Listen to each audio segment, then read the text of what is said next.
کچھ اس طرح کی ہے یہ اماؤنٹ کی. پچھلے دنوں کسی نے پوچھا تھا تو باقاعدہ اس کا پھر حساب لگا کے ہم نے اس کو کیا تھا. بہرحال یہ وہ چیزیں جو ہمیں پتہ ہونی چاہیے. جی امینہ آپ کچھ کہنا چاہ رہی ہیں؟ ایکسکیوز می میم، میں یہ کہنا چاہ رہی تھی کہ ایک وقت کا کھانا یا پھر اس مسکین نے روزہ رکھنا بھی تو ہوتا ہے اور کھولنا ہوتا ہے. نہیں 2 وقت کا نہیں، اس کا تعلق روزہ رکھنے سے یا روزہ کھلوانے سے نہیں ہے. اس کا تعلق ایک وقت کا ایک مسکین کا کھانا ہے.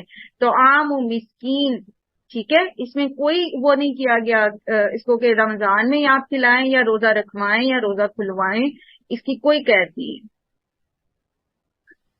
ٹھیک ہے. میں نے کسی کو مشورہ دیا تھا تو میں اس کی اصلاح چاہتی ہوں کہ وہ صحیح ہے کہ نہیں. میرے رشتے دار ہیں اپنے، تو وہ ان کے بھائی فوت ہوئے ہیں، تو وہ لڑکا جو ہے نا وہ ایک ہی زیادہ صحیح سے کمانے والا ہے، تو وہ دوسروں کو خرچہ دیتا ہے گھر کا، مطلب اپنی بھابھیوں کو گھر کا خرچہ دیتا ہے بچوں کے لیے نا، راشن ڈلوا دیتا ہے، سبزی کے دے دیتا ہے پر منتھ کے. تو اس طرح سے کر کے تو وہ روزے نہیں رکھ سکتا. وہ کبھی کہتا ہے میں روزہ رکھ ہی نہیں سکتا، پتہ نہیں ماشاءاللہ ٹھیک ٹھاک ہے، صحت میں بھی کوئی پرابلم نہیں ہے، لیکن کہتا ہے میں روزہ نہیں رکھ سکتا، مجھ سے نہیں رکھا جاتا. تو میں نے ان کو کبھی بلا علم اس کے کیا ہے جو پرابلم اس کا ہے، لیکن وہ ہماری تک جو بات ہے وہ یہی ہے کہ وہ نہیں رکھ سکتا. تو میں نے ان سے کہا کہ بھی آپ نا اس کا فدیہ دیا کریں، اگر آپ روزے نہیں رکھ سکتے تو یہ ایک فرض کی بات ہے. ہم ہر چیز کو اس طرح سے تو نہیں لیں گے نا کہ بھی جو ہمارا دین چل رہی ہے ہم اسی پہ چلیں گے. تو ہمیں کچھ پابندیاں ہیں دین کے لحاظ سے، تو ہمیں وہ کرنی چاہیے. آپ جو ہے نا اس کا فدیہ دے دیا کریں. تو مطلب کہ میں نے کہا اگر آپ کو زیادہ مشکل لگ رہا ہے کہ میں نے پوری زندگی نہیں رکھے یا میں 25 سال کی عمر سے نہیں رکھے، 25 سال نہیں رکھے، یا اس طرح سے جتنا بھی آپ کو بنتا ہے کہ میرا اتنا، تو آپ وہ نہیں کر سکتے. آپ اس طرح سے کیا کریں کہ آپ نا جو اپنی بھابھیوں کو خرچہ دیتے ہیں یا بچوں کو دیتے ہیں، تو آپ اس میں کچھ سال کے 1 مہینے کا ہی آپ نے کرنا ہے نا، تو اس میں اکاؤنٹ کر لیا کریں کہ میں اس نیت سے دے رہا ہوں کہ میرے روزے رہتے ہیں. تو اس طرح سے ٹھیک ہے یا نہیں ہے؟ میں نے تو ان کو یہ مشورہ دیا تھا کہ آپ کو کسی طرح سے آسانی ہو جائے، یا والعالم یہ آسانی صحیح بھی ہے کہ نہیں. کر لیں گے تو ہو جائے گا. مسکین ہے نا، اگر وہ تعام مسکین کی بات ہو رہی ہے، تو اگر ان کے رشتے دار جو ہیں وہ مسکین ہیں تو وہ یہ نیت کر کے تو وہ دے دیں، ہو جائے گا انشاءاللہ. میرا مقصد یہی تھا کہ آپ نیت کر لیں تاکہ آپ کے اوپر سے بوجھ ہٹ جائے جو کہ لازم ہے آپ کے اوپر. ہاں ایک بات یاد رکھیے کہ جیسے یہاں اللہ تعالیٰ نے فرمایا نا وَأَن تَصُومُوا خَيْرٌ لَكُمْ، روزہ رکھنا آپ کے لیے بہتر ہے. تو بہت ساری بیماریاں ایسی ہوتی ہیں جس میں ہم تھوڑی سی کوشش کر کے اپنے ڈاکٹر سے کنسلٹ کر کے روزہ رکھ سکتے ہیں. مثلا ڈائبٹک پیشنٹ ہوتے ہیں نا، تو یوزلی ڈائبٹک پیشنٹ جو ہوتے ہیں وہ کہتے ہیں ہم روزہ نہیں رکھ سکتے. تو آپ اپنے ڈاکٹر کے ساتھ کنسلٹ کریں، اور ڈاکٹرز بھی ماشاءاللہ سمجھدار ہوتے ہیں، انہیں بھی پتا ہے کہ یہ ایک فرضیت ہے، تو وہ آپ کو آپ کی میڈیسن کی ڈوز بتا دیتے ہیں کہ سحری اور افطاری کے لیے آپ کو کس طرح سے جو ہے وہ ڈوز لینی ہے.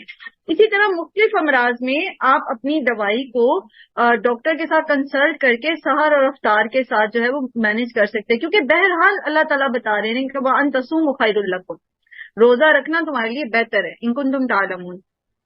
تو کوشش کریں کہ روزہ رکھیں. ہاں اپنی جان پہ آپ ظلم نہیں کریں گے، کیونکہ ظاہر اللہ تعالیٰ نے آپ کو بتایا ہے کہ اگر آپ روزہ رکھنے سے آپ کا مرض بڑھنے کا اندیشہ ہے تو آپ نہ رکھو روزہ. لیکن پھر بھی اگر کوشش کر کے تھوڑا سا، کیونکہ جو خاص طور پر رمضان کے روزے ہیں نا، یہ ایک آپ کو ایسی قوت دیتے ہیں، روحانی قوت دیتے ہیں کہ یہ آپ کو پورے سال میں جب آپ ان کی قضا بھی بعد میں بھی کر لیتے ہو نا، تو وہ اس طرح اسپرچولی آپ کو اسٹرینتھ نہیں ملتی جو رمضان میں ایک خاص اللہ کی سکینت اور اس کی رحمت اتر رہی ہوتی ہے نا، وہ پھر آپ کو باقی دنوں میں نہیں ملتی. تو کوشش کریں، اگر آپ کا ڈاکٹر آپ کو ایڈوائز کرتا ہے اور وہ بتاتا ہے کہ نہیں یہ آپ کے لیے ہارمفل نہیں ہے اور آپ مینیج کر سکتے ہو، تو آپ روزہ رکھو. ٹھیک ہے. اسی طرح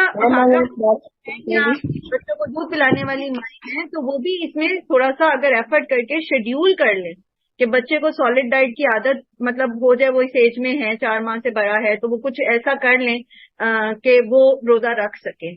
آلدو اس کے لیے رخصت ہے، لیکن جیسے میں نے ابھی عرض کیا نا کہ اگر وہ مینیج کر سکیں اور کچھ نقصان ان کو نہیں ہو رہا یا بچے کو، تو وہ روزہ رکھ لیں، بہتر ہے. جی اب بتائیے عائشہ کیا کہ میں یہ کہ الحمدللہ میں شوگر کی پیشنٹ ہوں، لیکن یہ کہ رمضان میں میں روزے رکھتی ہوں اور میں میڈیسن نہیں یوز کرتی. اللہ کی خاص رحمت ہوتی ہے, کوئی مسئلہ نہیں ہوتا. یہ بالکل الحمدللہ. جی میم مسکین سے کیا مراد ہے؟ ابھی کس کو ہم مسکین کہیں گے؟ مسکین جو ہے میں نے آپ کو پہلے بھی بتایا تھا, مسکین کا روٹ ہوتا ہے سین کاف نون, یعنی ایسا شخص جو ساکن ہو جائے کسی پرٹیکولر میٹر میں, یعنی اس کے پاس مال تو ہے لیکن اس میں کچھ خاص کاموں کے لیے اس کی گنجائش نہیں نکلتی. مثلا وہ بجلی کا بل دے لیتا ہے تو بچے کی فیس دینے کے پیسے نہیں ہیں, بچے کی فیس دے لیتا ہے تو دوائی لینے کے پیسے نہیں ہیں, گھر کا راشن لے لیتا ہے تو بیماری آزاری پہ لگانے کے لیے پیسے نہیں ہیں. تو یہ ہوتا ہے مسکین, جس کے پاس ہے تو صحیح مال لیکن وہ اس کو پورا نہیں پڑ رہا. تو یہ آپ کے مزدور طبقہ بھی ہو سکتا ہے, سفید پوش لوگ بھی ہو سکتے ہیں, جو کماتے ہیں لوگ. فقیر نہیں کہا گیا, تعام فقیر نہیں کہا گیا, مسکین کہا گیا. فقیر وہ ہوتا ہے جس کے پاس کچھ بھی نہیں ہوتا, جو مانگ لیتا ہے, ہاتھ پھیلا لیتا ہے. تو فقیر کی بات نہیں ہو رہی, مسکین کی بات ہو رہی ہے خاص طور پر. ٹھیک ہے, چلیں اب اگلی آیت شروع کرنے کا ٹائم نہیں, کیونکہ اگلی جو آیت ہے سبحان اللہ بہت بہت بہت اہم آیت ہے قرآن کے حوالے سے خاص طور پر. تو انشاءاللہ ہم اس کو کل ہی شروع کریں گے تاکہ ہم اس کو اچھے طریقے سے جو ہے وہ سمجھ سکیں. اچھا, اب یہاں پر بات ہے سفر کی, او علی سفرن, تو سفر پر جب کوئی ہو تو وہ روزہ چھوڑ سکتا ہے. اب اس میں اجازت ہے دونوں طرح سے. نبی صلی اللہ علیہ وآلہ وسلم نے سفر میں روزہ رکھا بھی ہے اور نہیں بھی رکھا. ٹھیک ہے, تو آپ دیکھ سکتے ہیں کہ اگر آپ کا سفر کمفرٹیبل ہے تو آپ روزہ رکھ سکتے ہیں, اور اگر آپ کو لگتا ہے کہ نہیں سفر مشکل ہوگا یا مجھے روزہ لگے گا یا میں دوسروں کے لیے پریشانی کا باعث بنوں گے تو آپ روزہ نہ رکھیں. اس کی ایک مثال ہمیں ملتی ہے کہ ایک سفر میں تھے نبی صلی اللہ علیہ وسلم, تو ایک شخص جو تھا اس کے گرد مختلف لوگ جو تھے انہوں نے گھیرا ڈالا ہوا تھا, کوئی اس کو ہوا دے رہا تھا, کوئی اس کے اوپر سایہ کیے ہوئے تھا. تو آپ صلی اللہ علیہ وسلم نے فرمایا شخص کا کیا معاملہ ہے, تو بتایا گیا کہ یہ روزے سے ہے. تو بہتر یہ تھا کہ وہ روزہ نہ رکھتا اور باقی سب کے ساتھ سفر کی مشقت اٹھا کے تو وہ بہتر طریقے سے جو ہے وہ اپنا کام کرتا, لیکن اس نے روزہ رکھا اور دوسروں کے اوپر بوجھ بن گیا, تو اس کے لیے بہتر یہ تھا کہ وہ روزہ نہ رکھتا. ٹھیک ہے, لیکن اگر آپ کو لگتا ہے کہ آپ نے یہاں اسلام آباد سے لاہور جانا ہے, اے سی والی گاڑی میں آپ بیٹھے ہوئے ہیں اور آپ کو کوئی خاص مشقت بھی لاحق نہیں ہے, بلکہ عام دنوں کی نسبت آپ بیٹھ کے جا رہے ہیں, عام دنوں میں آپ کام کر رہے ہوتے ہیں گھر میں, لیکن اب آپ بیٹھے ہوئے ہیں اور آپ سفر کر رہے ہیں سکون سے, تو آپ روزہ رکھ لیں, کوئی حرج نہیں. وَأَن تَصُومُوا خَيْرٌ لَكُمْ. ٹھیک ہے, لیکن اگر آپ چھوڑنا چاہیں کمفرٹیبل سفر میں بھی تو چھوڑ سکتے ہیں, لیکن یاد رکھیں کہ روزہ رکھنا بہتر ہے. بعض لوگ نا صرف عذر لیتے ہیں روزہ چھوڑنے کا, وہ نہیں کرنا چاہیے ہمیں, کیونکہ یہ فرض ہے نا, فریضہ ہے. بالکل ایسے جیسے آپ فرض نماز نہیں چھوڑ سکتے اور اس میں کوئی عذر آپ کے لیے نہیں ہے, تو اسی طرح آپ روزہ بھی نہیں چھوڑ سکتے. عذر لے کے نہ چھوڑیں, ہاں کوئی جنون شرعی عذر ہے, ریزن ہے, تو وہ آپ کر سکتے ہیں. ٹھیک ہے, ہوپ فلی یہاں تک آپ کا کانسیپٹ کلیئر ہو گیا ہوگا. میں دوبارہ بہت ہمبل ریکویسٹ کروں گی آپ سب سے کہ آپ اپنی یا آپ کے جو پیاری بہنیں ہیں, بیٹیاں ہیں, بہویں ہیں, ارد گرد کوئی اور ہیں, آپ کی والدہ ہیں جن کے روزے قضا ابھی رہتے ہیں, ٹھیک ہے, تو ان سے کہیں کہ وہ فدیہ دے لیں. یہ ایکسپیرینس جو بھی میں نے آپ کے ساتھ شیئر کیا نا کہ پھر ورثہ نہیں کرتے, وہ نہیں کر سکتے ایفرٹ آپ کے لیے, بلکہ اس میں تو بعض علماء یہ کہتے ہیں کہ ورثہ فدیہ نہیں دیں بلکہ ورثہ روزے رکھیں. تو کون رکھے گا آپ کے لیے روزے؟ کوئی نہیں رکھتا, خود پورے کر لے. اور سبحان اللہ, اللہ تعالیٰ نے اس میں آپ کے لیے اتنی آسانی رکھی ہے کہ اگر آپ کے جون جولائی کے روزے قضا ہیں, آپ اس کو نومبر دسمبر میں رکھ سکتے ہیں, ٹھنڈے چھوٹے دنوں کے, آسانی سے آپ کی وہ قضا پوری ہو جائے. تو ایسا ضرور کر لیں, آپ کے اپنے پورے, دوسروں کی فکر کریں. آج کے لیے یہ کام رکھ لیں. میم وہ ایک چھوٹا سا سوال, وہ ہمارے نہ جانے والی کوئی ہیں, تو میم وہ نا جن کے فدیہ بھی نہیں افورڈ کر سکتی, تو اب ان کے